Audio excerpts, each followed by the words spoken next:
नमस्कार दोस्तों। जल्द ही आसमान में साल 2026 का एक महत्वपूर्ण खगोलीय नज़ारा देखने को मिलेगा। 28 अगस्त 2026 को चंद्र ग्रहण लगेगा।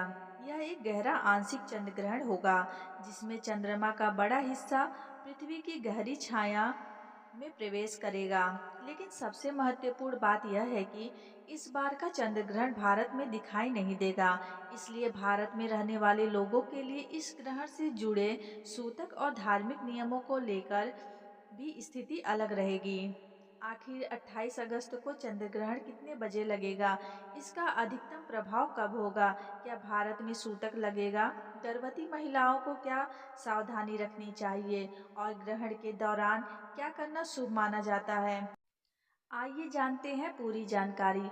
28 अगस्त 2026 शुक्रवार के दिन आंशिक चंद्र ग्रहण होने जा रहा है। खगोलीय गणना के अनुसार ग्रहण की शुरुआत भारतीय समय के अनुसार सुबह 6:53 पर उपज छाया चरण से होगी। इसके बाद लगभग 8:03 पर आंशिक ग्रहण का चरण शुरू होगा। ग्रहण अपने अधिकतम चरण पर लगभग सुबह 9:53 के आसपास पहुंचेगा और आंशिक ग्रहण का चरण लगभग 11:22 पर समाप्त होगा। इसके बाद उपज छाया का प्रभाव भी दोपहर लगभग 12:32 तक समाप्त हो जाएगा।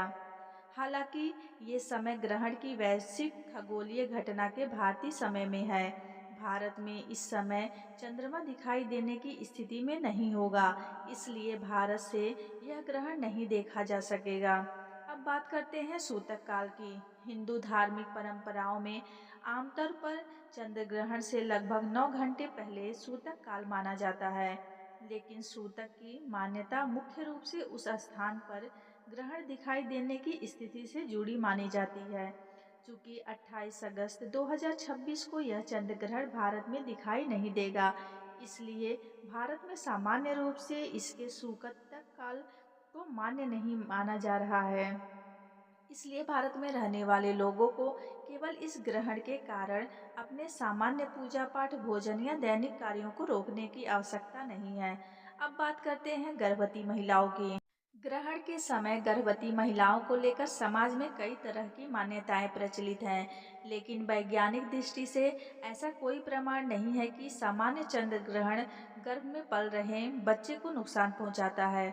इसलिए गर्भवती महिलाओं को डरने की आवश्यकता नहीं है। वे अपनी सामान्य दिनचर्या जारी रख सकती हैं, समय पर भोजन करें, पर्याप्त पानी पिएं और अपने स्वास्थ्य का ध्यान रखें। अगर कोई महिला अपनी पारिवारिक या धार्मिक परंपरा के अनुसार ग्रहण के समय पूजा पाठ, मंत्र जाप या भगवान का स्मरण करना चाहती है, तो वह श्रद्धा के साथ ऐसा कर सकती है। चंद्र ग्रहण के दौरान आप भगवान विष्णु, भगवान शिव या अपने इष्ट देव को स्मरण कर सकते हैं, मंत्र जाप कर सकते हैं और धार्मिक कथा या भजन सुन सकते हैं।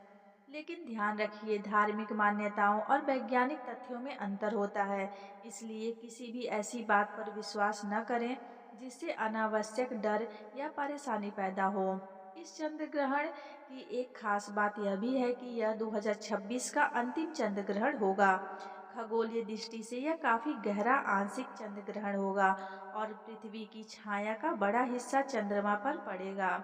दुनिया के कई हिस्सों में यह ग्रहण देखा जा सकेगा, लेकिन भारत में रहने वाले लोग इसे सीधे आसमान में नहीं देख पाएंगे।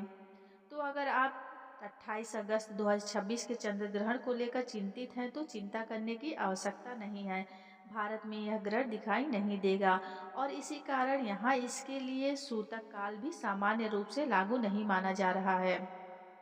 आप अपने सामान्य धार्मिक और दैनिक कार्य कर सकते हैं। भगवान का स्मरण करें, सकारात्मक रहें और किसी भी अफवाह या डर फैलाने वाली बात पर बिना जानकारी के विश्वास न करें।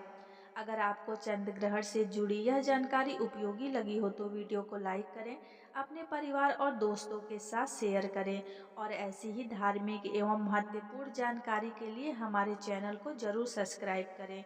भगवान आप सभी के जीवन में सुख, शांति और समृद्धि बनाए रखे। जय श्री हरि, जय भोलेनाथ।